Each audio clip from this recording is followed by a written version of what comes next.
Mais um tema ainda, né, sobre Venezuela. Existe uma controvérsia em relação ao número de presos políticos libertados na Venezuela. Enquanto o país diz que soltou mais de 110 detidos, a ONG Foro Penal afirma que foram apenas 41 prisioneiros liberados.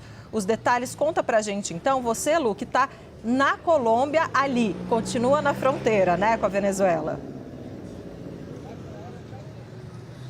Exatamente, Débora, e onde a gente já viu, inclusive, protestos de familiares de colombianos que estão presos na Venezuela e que pediam a soltura dessas pessoas, muitas vezes há ano em prisões venezuelanas. Bom, como você mencionou, o governo de Delcy Rodrigues fala em 116 solturas de presos no país, desde que houve o anúncio por parte de Jorge Rodrigues, que é o irmão de Delcy Rodrigues e presidente da Assembleia Nacional, afirmando que esse é um gesto a favor da paz e da união nacional e que vai haver, então, uma revisão dos casos pelo regime de Delcy Rodrigues em conjunto com as demais instituições da Venezuela. Porém, a organização Foro Penal, que é a organização que acompanha a questão dos direitos humanos de presos considerados presos políticos na Venezuela, até agora só conseguiu verificar 41 libertações, de um total que se estima ainda de que seja de 800 presos políticos na Venezuela. Está havendo bastante pressão internacional por soltura.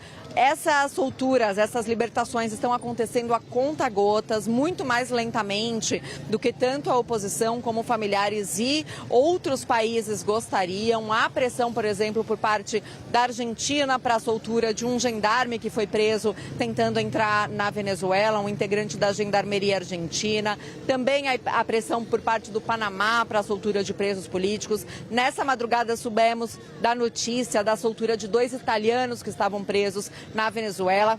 Essas solturas estão acontecendo, porém muito mais lentamente do que era a expectativa quando houve esse anúncio. E, de fato, a missão independente para a determinação dos fatos na Venezuela, da Organização das Nações Unidas, emitiu um comunicado pedindo para as autoridades venezuelanas atuarem com transparência e urgência em relação a essa soltura, pedindo informações públicas sobre os planos para novas libertações, falando da preocupação que existe com as famílias e com os próprios presos que ainda são mantidos como presos políticos na Venezuela. E a organização Foro Penal, então, fala em somente 41 solturas que puderam ser verificadas por eles, enquanto o regime venezuelano está falando em mais de falando num total, Débora, de 116 solturas de presos, que, claro, o governo de Delcy Rodrigues não qualifica como presos políticos, falam simplesmente